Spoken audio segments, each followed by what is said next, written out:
जय हिंद। आप सभी को स्वागत करते हैं अपने इस YouTube channel SSC Ankit Singh में। दोस्तों, इस वीडियो में हम लोग देखेंगे आरआरबी ग्रुप डी का एग्ज़ाम डेट घोषित कर दिया गया है, जो कि 3 अगस्त से 21 अगस्त के बीच चलेगा। उसी से रिलेटेड आपका आरआरबी यानी रेलवे में जितना भी आपका साइंस का क्वेश्चन पूछा गया है, उसी का दोस्तों हम यहाँ पर चैप्टर वाइज कराने वाले हैं।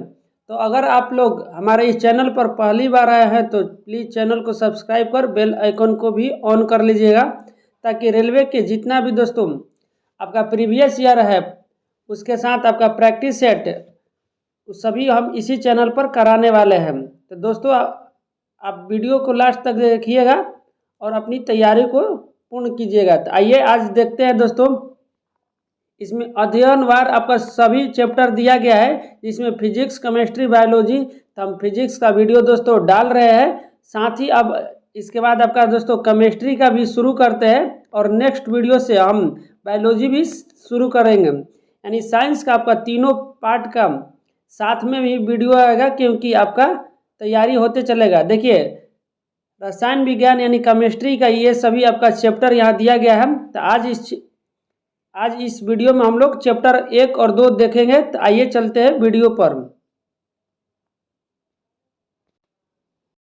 देखिए दोस्तों, ये आपका रसायन विज्ञान एक परिचय पहले देख लेते हैं। उसमें आपका चैप्टर नंबर 1 पदार्थ का क्वेश्चन देखते हैं कि जो कि आपका रेलवे का एनटीपीसी हो या टेक्नीशियन हो, एएलपी हो, ग्रुप डी हो, सभी का क्वेश्चन यहाँ पर समाहित किया गया है। तो एक तरह से आपका प्रीवियस ईयर पेपर ही कह सकते हैं, जो कि चैप्टर वाइज आपको कराने वाले हैं। तो आप लोग वीडियो अच्छी लगी तो वीडियो को जरूर एक लाइक कर दें। आइए क्वेश्चन नंबर 1 पर चलते हैं। पहला क्वेश्चन कर रहे हैं कि किसी पदार्थ को गर्म करने पर उसके कणों पर क्या प्रभाव पड़ता है। तो देखिए, किसी पदार्थ को गर्म करने पर कण पर प्रभाव, वो गति तेजी से करने लगता है। यानी किसी पदार्थ को गर्म करने पर कणों में गति आपका तेज हो जाती है। यानी राइट आंसर आपका ऑप्शन ए हो जाएगा। यहाँ उसका देखिए दोस्तों डिस्क्रिप्शन भी दिया गया है, और ये क्वेश्चन आपका आरआरबी एनटीपीसी ग्रेजुएट लेवल 6/6/2025 में पूछा गया है। तो आप लोग के यकीन के लिए यहाँ पर दोस्तों हम बना दिया है कि ये किस एग्जाम में और कितने तारीख को पूछा हुआ क्वेश्चन है। अगला दूसरा नंबर देखिए कि ताप बढ़ने पर पदार्थ की कौन सी अवस्था सर्वाधिक विस्तार दर्शाती है। तो ताप बढ़ने पर आपका दोस्तों गैसीय अवस्था सर्वाधिक विस्तार दर्शाती है। यानी राइट आंसर आपका ऑप्शन सी हो जाएगा। जैसे कि आप लोग जानते हैं दोस्तों कि पदार्थ की कुल 5 अवस्था होती है: ठोस, द्रव, गैस, प्लाज्मा और बीईसी बोस आइंस्टीन कंडेंसेंट, जिसमें आपका दोस्तों सबसे अधिक अंतर आणविक बल ठोस में होता है, उसके बाद द्रव में, उसके बाद गैस में होता है। इसलिए ताप बढ़ाने पर गैस के अणु दूर दूर भागने लगते हैं। अगला देखिए तीसरा नंबर कह रहा है कि पदार्थ की निम्नलिखित में से कौन सी अवस्था अत्यधिक संपीड़ित है। तो पदार्थ की अगर बात किया जाए तो अत्यधिक संपीड़ित वाला आपका गैसीय अवस्था हो जाती है। यानी गैसीय दोस्तों गैस का अणु जो कि दूर दूर होते हैं, उसे एकदम संपीड़ित मतलब दबाकर उसे एक पास किया जा सकता है। यानी राइट आंसर आपका ऑप्शन डी हो जाएगा। इसी का उदाहरण दोस्तों देख सकते हैं कि आप लोग एलपीजी जो सिलेंडर होता है, उसमें एलपीजी गैस को संपीड़ित करके भरा जाता है। अगला देखिए 4 नंबर क्वेश्चन कर रहा है कि निम्नलिखित में से किस पदार्थ के कण अत्यधिकतम बल के साथ बंधे रहते हैं। तो अभी कुछ देर बताए दोस्तों कि सबसे अधिक अंतराणविक बल आपका ठोस में होता है, जो कि ठोस में का उदाहरण लोहे का छड़ी हो जाएगा। राइट आंसर आपका ऑप्शन ए हो जाएगा। और ये आपका आरआरबी टेक्नीशियन ग्रेड 3 में पूछा हुआ क्वेश्चन है। तो यहाँ पर भी आप एग्जाम का भी देख सकते हैं कि किस एग्जाम में पूछा हुआ क्वेश्चन है। नेक्स्ट वन क्वेश्चन पर चलते हैं दोस्तों। अगला देखिए कि पदार्थ की किस अवस्था में कणों की गतिज ऊर्जा सबसे अधिक होती है। तो पदार्थ की दोस्तों बात किया जाए तो कणों की गतिज ऊर्जा आपका गैसीय अवस्था में होता है, क्योंकि गैस के अणु सबसे दूर दूर होता है। इसका कारण है कि गैस में आपका अंतराणविक बल सबसे कम होता है। राइट आंसर आपका ऑप्शन सी हो जाएगा। अगला देखिए 6वां नंबर क्वेश्चन पूछा है कि निम्नलिखित में से कौन सा गैस का अभिलाक्षणिक गुण नहीं है। बताना है कि गैस कौन सा आपका दोस्तों गुण नहीं है। तो गैस का यह अत्यधिक संपीड़ित होता है, ये गुण है। इसका साथ इसका आकार निश्चित होता है दोस्तों। गैस का न तो आकार न ही आयतन निश्चित होता है, यानी राइट आंसर आपका ऑप्शन बी हो जाएगा, यही आपका गलत है। अगला क्वेश्चन पे चलते हैं। देखिए 7 नंबर कह रहा है कि दाब में परिवर्तन करने पर निम्नलिखित में से किस पदार्थ की आकृति में न्यूनतम परिवर्तन होता है। तो अगर दाब में परिवर्तन करने पर सबसे अगर न्यूनतम परिवर्तन पूछे तो ठोस में होता है, और अधिकतम परिवर्तन पूछता तो गैस में होता है। तो याद रखिएगा दोस्तों, न्यूनतम परिवर्तन आपका ठोस में होगा। Right one answer option D हो जाएगा। और ये आपका दोस्तों आरआरबी मिनिस्ट्रियल साथ ही टेक्नीशियन ग्रेड 3 में पूछा गया क्वेश्चन है। अगला क्वेश्चन देखिए 8 नंबर की पदार्थ की अवस्थाओं पर दाब में परिवर्तन के प्रभाव के संबंध में निम्नलिखित में से कौन सा कथन सही है। बताना है कौन सा दोस्तों कथन सही है। कथन 1 और 2 दिया गया है। पहला कह रहा है कि दाब लगाने और ताप घटाने में गैसीय द्रवीकृत हो सकती है, तो बिल्कुल सही है। उसके बाद कथन 2 कह रहा है कि ठोस कार्बन डाइऑक्साइड को उच्च दाब में संग्रहित किया जाता है, तो ये भी आपका दोस्तों सही है, यानी राइट आंसर ऑप्शन डी हो जाएगा। अगला क्वेश्चन देखिए 9 नंबर की ठोस और गैस के कणों के बीच प्राथमिक अंतर क्या है। बताना है दोस्तों कि ठोस और गैस के कणों के बीच प्राथमिक अंतर क्या होता है। तो ये आपका दोस्तों ठोस कण गैस कणों की तुलना में अत्यधिक निकट से संकुलित होते हैं, यानी ठोस के कण गैस के तुलना में दोस्तों अत्यधिक पास होते हैं, यानी राइट आंसर ऑप्शन बी हो जाएगा। तो आप लोग पदार्थ चैप्टर पढ़ लीजिएगा, देख रहे हैं कि उससे कितना आपका खासकर टेक्नीशियन में पूछा गया क्वेश्चन है। तो आपका टेक्नीशियन का भी दोस्तों फॉर्म फिल हो रहा है, तो आप लोग अगर नहीं भरे हैं तो भर सकते हैं। उसके साथ आपका एलपी सीबीटी 2 का भी एग्जाम होने वाला है, तो उसके लिए भी फायदेमंद है। और साथ ही दोस्तों आपका जो कि ग्रुप डी का एग्जाम होने वाला है अगस्त में, उसके लिए भी दोस्तों फायदेमंद होगा। तो आप लोग वीडियो जरूर देखिएगा। अगला क्वेश्चन देखिए दोस्तों, कह रहा है कि निम्नलिखित में से कौन सा द्रव का एक गुण है। बताना है कि कौन सा आपका द्रव का एक गुण है।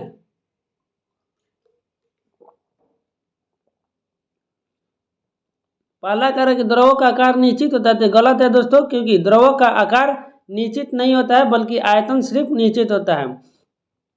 दूसरा कह रहा है कि ठोसों की अपेक्षा द्रवों में विसरण की दर अधिक होती है, तो बिल्कुल सही है दोस्तों।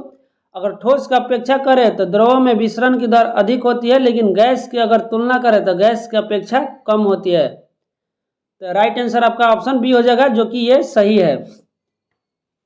अगला क्वेश्चन पे चलते हैं 11 नंबर देखिए, निम्नलिखित में से कौन सा पदार्थ के कणों का अभिलाक्षणिक गुण नहीं है।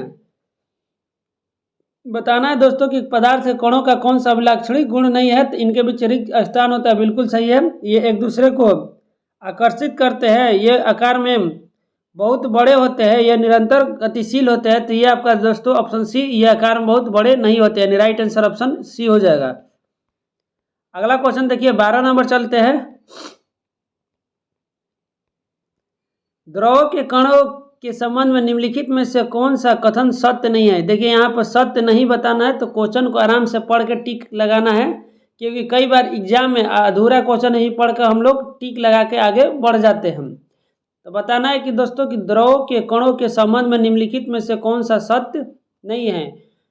तो इनके बीच रिक्त स्थान नहीं होता है, गलत है दोस्तों। द्रव के कणों के बीच ठोस के तुलना में अधिक रिक्त स्थान होता है, राइट आंसर आपका ऑप्शन ए हो जाएगा, जो कि यही सत्य नहीं है। बाकी ये आपका 3 ऑप्शन सही है। अगला देखिए 13 नंबर के निम्नलिखित में से कौन सा युग्म पदार्थ की ठोस अवस्था का उदाहरण है। ठोस अवस्था का उदाहरण बताना है, तो आप लोग बता सकते हैं कि चीनी और स्पंज ठोस रूप में पाया जाता है, राइट आंसर ऑप्शन ए हो जाएगा। बाकी पानी आपका द्रव अवस्था में, ऑक्सीजन गैस अवस्था में पाया जाता है। अगला देखिए 14 नंबर का है कि पदार्थ की द्रव अवस्था के संबंध में निम्नलिखित में से कौन सा कथन सही है। बताना है कौन सा कथन आपका दोस्तों सही है। द्रव का आयतन तो निश्चित होता है, लेकिन आकार निश्चित नहीं होता है, बिल्कुल सही है। देखिए ठोस का आकार और आयतन दोनों निश्चित होता है, लेकिन द्रव का आयतन सिर्फ निश्चित होता है, आकार नहीं। उसके बाद करें ठोस पदार्थों की अपेक्षा द्रव में विसरण की दर अधिक होती है, ये भी आपका दोस्तों सही होता है। और विसरण का मतलब आप लोग जान लीजिए कि जैसे फैलाव का बात होता है, जैसे आप अगर कमरा में आप अगरबत्ती जलाते हैं तो गैस के माध्यम से उसकी खुशबू चारों दिशाओं में फैल जाती है, उसी प्रकार से विसरण उसको कहते हैं। यानी राइट आंसर आपका ऑप्शन डी है, 1 और 2 दोनों कथन सही है। अगला देखिए 15 नंबर के निम्नलिखित में से कौन सा पदार्थ की अवस्थाओं के बीच एक प्रअवस्था परिवर्तन नहीं है। बताइए दोस्तों कि कौन सी पदार्थ की अवस्थाओं के बीच एक प्रअवस्था परिवर्तन नहीं है। तो ऊर्ध्वपातन में दोस्तों आपका प्रअवस्था परिवर्तन नहीं होता है, राइट आंसर ऑप्शन सी हो जाएगा। अगला देखिए 16 नंबर की जैसे जैसे तापमान बढ़ता है पदार्थ के कणों की गतिज ऊर्जा डैश होती है। देखिए अगर तापमान बढ़ाया जाए तो पदार्थ के कणों की गतिज ऊर्जा भी बढ़ती जाती है, राइट आंसर ऑप्शन ए हो जाएगा कि तापमान समानुपाती दोस्तों आपका काइनेटिक एनर्जी होता है। जैसे जैसे तापमान में वृद्धि होगा आपका गतिज ऊर्जा भी बढ़ती जाती है, और गतिज ऊर्जा कणों के गति के कारण उत्पन्न होती है। अगला देखिए 17 नंबर का रहा है कि ठोसों की अपेक्षा द्रव में विसरण की दर अधिक होती है क्योंकि। बताइए 17 का सही उत्तर क्या होगा। तो ठोस की अपेक्षा द्रवों के में विसरण की दर इसलिए अधिक होती है क्योंकि द्रव अवस्था में कण स्वतंत्र रूप से गति करते हैं और कणों के बीच अधिक रिक्त स्थान होता है। राइट आंसर आपका ऑप्शन डी हो जाएगा। अगला क्वेश्चन देखिए 18 नंबर के निम्नलिखित में से कौन सा द्रव का अभिलाक्षणिक गुण नहीं है। बताना है कि कौन सा इनमें से द्रव का अभिलाक्षणिक गुण नहीं है। तो जस्ट अभी कुछ देर पहले ही बताया दोस्तों कि द्रव का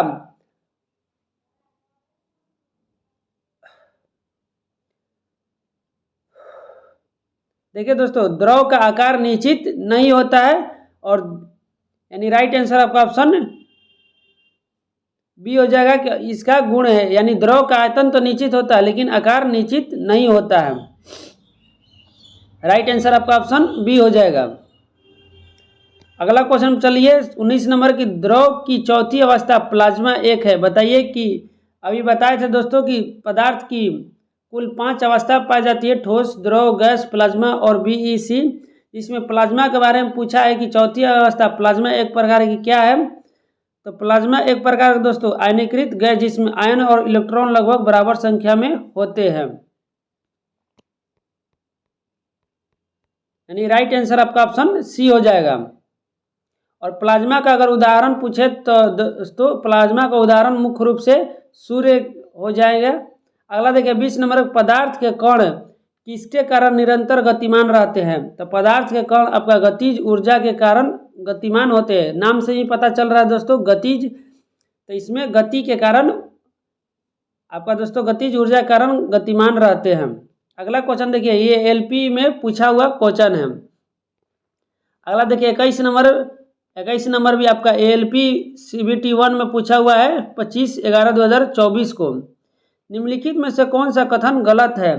तो ये आपका सभी लेटेस्ट जो एग्जाम हुआ वो सभी का दोस्तों आपका संपूर्ण संकलन चैप्टर वाइज किया गया। तो आप लोग अगर इस वीडियो को लास्ट तक देखते हैं और संपूर्ण दोस्तों जितना भी हम करा रहे हैं आप लोग करके जाते हैं तो आप लोग ग्रुप डी में हो 25 में 25 आपका साइंस बिल्कुल सही होगा, क्योंकि इससे बाहर नहीं जाएगा। तो आप लोग जरूर इसको लास्ट तक देख के जाएंगे। 21 नंबर देखिए क्वेश्चन के निम्नलिखित में से कौन सा कथन गलत है। बताना है कौन सा कथन गलत है। तो पहला करें कि द्रव के कणों के बीच आकर्षण बल का सामर्थ्य अलग अलग द्रवों में अलग अलग होता है। ये बिल्कुल सही है, क्योंकि द्रवों के गुण पर निर्भर करते हैं कि उसके बीच आकर्षण बल कैसा होगा। अगला कह रहा है कि द्रव के कणों के बीच कार्यरत बल उन्हें एक साथ बांधे रहता है, ये भी आपका सही है। तीसरा कह रहा है कि द्रव के कणों के बीच आकर्षण बल का सामर्थ्य स्थिर रहता है चाहे द्रव किसी प्रकार का हो। तो ये आपका दोस्तों गलत है, यानी राइट आंसर आपका ऑप्शन सी हो जाएगा, यही आपका गलत हो जाएगा। देखिए ये एलपी सीबीटी 1 में पूछा हुआ क्वेश्चन है। अगला देखिए 22 नंबर भी एलपी में पूछा हुआ है कि ठोस CO2 दाब को डैश तक कम करने पर डैश सीधे गैसीय अवस्था में परिवर्तित हो जाती है। देखिए दोस्तों ठोस कार्बन डाइऑक्साइड यानी CO2 को दाब को आपका एक वायुमंडलीय तक कम करने पर द्रव अवस्था में परिवर्तित हुए बिना सीधे गैसीय अवस्था में परिवर्तित हो जाती है। तो राइट आंसर आपका ऑप्शन बी होगा। याद रखिएगा, एक वायुमंडलीय दाब अगर कम करने पर द्रव में परिवर्तित हुए बिना सीधे गैस अवस्था में परिवर्तित हो जाती है। और इस प्रक्रिया का दोस्तों ऊर्ध्वपातन प्रक्रिया भी कहते हैं, याद रखिएगा। और ऊर्ध्वपातन का अगर एग्जाम्पल पूछे तो कपूर और नेपोथिलीन इसका मुख्य रूप से उदाहरण में आता है। अगला देखिए 23 नंबर कि निम्नलिखित में से किस घटना में एक ठोस द्रव में परिवर्तित हो जाता है। तो ठोस का द्रव रूप में परिवर्तन दोस्तों आपका गलन प्रक्रिया के दौरान होता है। और गलन को इंग्लिश में फ्यूजन कहते हैं। तो कभी कभी इंग्लिश में भी दोस्तों पूछ लेता है, तो याद रखिएगा कि गलन वह प्रक्रिया है जिसमें ठोस द्रव पदार्थ में परिवर्तित हो जाता है। अगला क्वेश्चन चलते हैं, देखिए 24 नंबर का रहा है कि ठोस पदार्थों के तापमान में वृद्धि करने पर क्या होगा। तो ठोस पदार्थों के तापमान पर वृद्धि करने में कणों की गतिज ऊर्जा बढ़ जाती है, यानी राइट आंसर आपका ऑप्शन सी हो जाएगा। नेक्स्ट देखिए 25 नंबर की द्रव के कण डैश के कारण निरंतर गतिशील होते हैं। तो द्रव का जो कण है वो आपका गतिज ऊर्जा के कारण निरंतर गतिशील अवस्था में रहते हैं, यानी राइट आंसर ऑप्शन सी हो जाएगा। LP का पूछा हुआ को दोस्तों क्वेश्चन है। अगला देखिए 26 नंबर की निम्नलिखित में से कौन सा द्रव के कणों का गुणधर्म नहीं है। बताना है कि कौन सा द्रव्य के कणों का गुणधर्म नहीं है।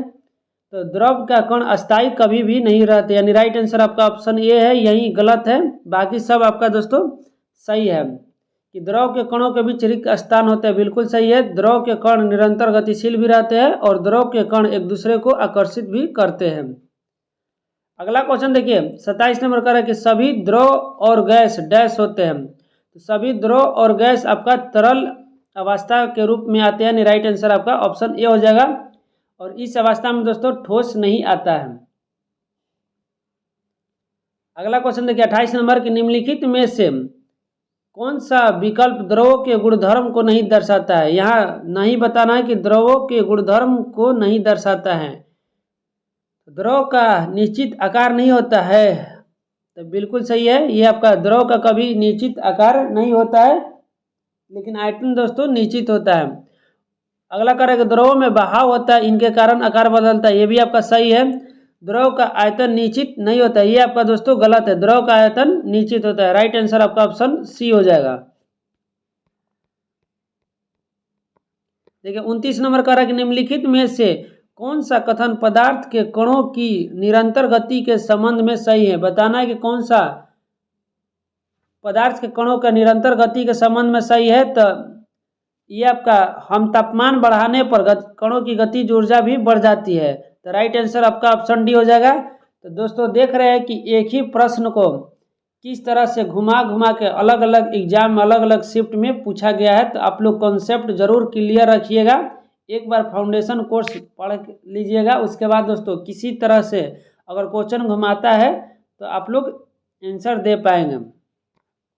अगला देखिए 30 नंबर की निम्नलिखित में से किसके अणुओं के बीच आकर्षण बल अधिकतम होता है। तो आकर्षण बल सबसे अधिक आपका ठोस में होता है, उसके बाद दोस्तों द्रव में होता है, उसके बाद आपका गैस में होता है। अगला देखिए 31 नंबर के निम्नलिखित पदार्थ के संदर्भ में निम्न में से कौन सा कथन सही नहीं है। बताना है कि पदार्थ के बारे में कौन सा कथन सही नहीं है। तो पदार्थ के कणों के बीच कोई आकर्षण बल नहीं होता है, बिल्कुल गलत है, आकर्षण बल होता है, नहीं, यही आपका गलत हो जाएगा। राइट आंसर आपका ऑप्शन ए हो जाएगा। अगला देखिए क्वेश्चन चलते हैं 32 नंबर के ठोस के कणों के संदर्भ में निम्न में से क्या सही है। तो ठोस के कणों के बारे में दोस्तों ये आपका व्यवस्थित तरीके से विन्यासित होते हैं, यही आपका सही उत्तर हो जाएगा ऑप्शन सी कि ठोस के कण आपका एक सीक्वेंस में आपका सजा होते हैं। अगला क्वेश्चन देखिए 33 नंबर की अभी तक वैज्ञानिकों द्वारा पदार्थ की कितनी अवस्थाएं तय की गई है। तो जस्ट आपको बताया थे दोस्तों कि पदार्थ की अभी तक कुल 5 अवस्था दिया गया है, जिसमें ठोस, द्रव, गैस, प्लाज्मा, बोस-आइंस्टीन, कंडेंसेंट हो जाएगा। अगला देखिए 34 नंबर, नीचे दिए गए आकृति से क्या अनुमान नहीं लगाया जा सकता है। यहाँ आकृति दिया गया है और बताना है कि कौन सा आपका दोस्तों अनुमान नहीं लगाया जा सकता है, जो कि आपका रेलवे ग्रुप डी में पूछा हुआ क्वेश्चन है। और रेलवे ग्रुप डी में दोस्तों फिगर से संबंधित जरूर क्वेश्चन पूछता है। तो इसमें आपका प्लाज्मा एक तरल पदार्थ है जो कि शरीर की सभी कोशिकाओं में मौजूद होता है, ये अनुमान नहीं लगाया जा सकता, यानी राइट आंसर आपका ऑप्शन बी हो जाएगा। देखिए सॉलिड, लिक्विड, गैस और प्लाज्मा का बारे में चर्चा है और इसके आधार पर क्वेश्चन पूछा गया है। अगला क्वेश्चन पर चलते हैं। 35 नंबर देखिए कि डैश में विसरण अत्यधिक तीव्रता से होता है, तो सबसे अधिक विसरण यानी फैलाव आपका गैसों में होता है, राइट आंसर आपका ऑप्शन सी हो जाएगा। अगला देखिए 36 नंबर के निम्नलिखित में से कौन सा कथन गलत है, बताना है कौन सा कथन गलत है। तो पदार्थ के कण कभी भी स्थिर अवस्था में नहीं रहते, यही आपका गलत हो जाएगा, राइट आंसर आपका ऑप्शन ए हो जाएगा। ये आपका एलपी और टेक्नीशियन में 2018 में पूछा हुआ क्वेश्चन है। अगला कह रहा है 37 नंबर की डैश एक शुद्ध पदार्थ है, तो शुद्ध पदार्थ अगर ऑप्शन में पूछे तो मीथेन आपका दोस्तों शुद्ध पदार्थ होता है, जिसका रासायनिक सूत्र पूछे तो CH4 होता है। अगला देखिए 38 नंबर का है निम्नलिखित में से कौन सा कथन आपका सत्य है, बताना है कौन सा आपका दोस्तों सत्य है। पहला कह रहा है कि दृढ़ता के बारे में दिया है और दूसरा संपीड़ितता के बारे में दिया गया है। इसमें से बताना है कि कौन सा सत्य है। तो दृढ़ता पदार्थ के प्रकार के अनुसार कणों के स्थान के आधार पर आकार बदलता है, तो दोस्तों ये आपका दोस्तों गलत है, क्योंकि आकार दृढ़ता में नहीं बदलता है। अगला कह रहा है संपीड़ितता कि यह पदार्थ का वह गुण है जिसके कारण उच्च दाब पर उनका आयतन कम हो जाता है, जैसे गैसों में यह गुण पाया जाता है, तो बिल्कुल सही है, यानी आपका केवल बी आपका सत्य है, राइट आंसर ऑप्शन सी हो जाएगा। अगला क्वेश्चन चलते हैं। देखिए नेक्स्ट अब अगला चैप्टर नंबर 2 हो जाएगा, जो कि वीडियो लंबा हो जाएगा, इसलिए नेक्स्ट वीडियो में दोस्तों चैप्टर नंबर 2 कराएंगे। और इसी तरह से आपका बायोलॉजी का भी जल्द ही लाने वाला है और फिजिक्स का दोस्तों करा रहे हैं, तो आप लोग फिजिक्स, केमिस्ट्री और बायोलॉजी तीनों एक साथ का प्रीवियस ईयर क्वेश्चन वीडियो को संपूर्ण देखते जाइएगा। और आपका देखिए एग्जाम में 25 में 25 जरूर आपका साइंस में क्वेश्चन सही होगा, चाहे आपका ग्रुप डी हो, ALP हो या टेक्नीशियन हो। तो मिलते हैं नेक्स्ट वीडियो में, तब तक के लिए जय हिंद दोस्तों।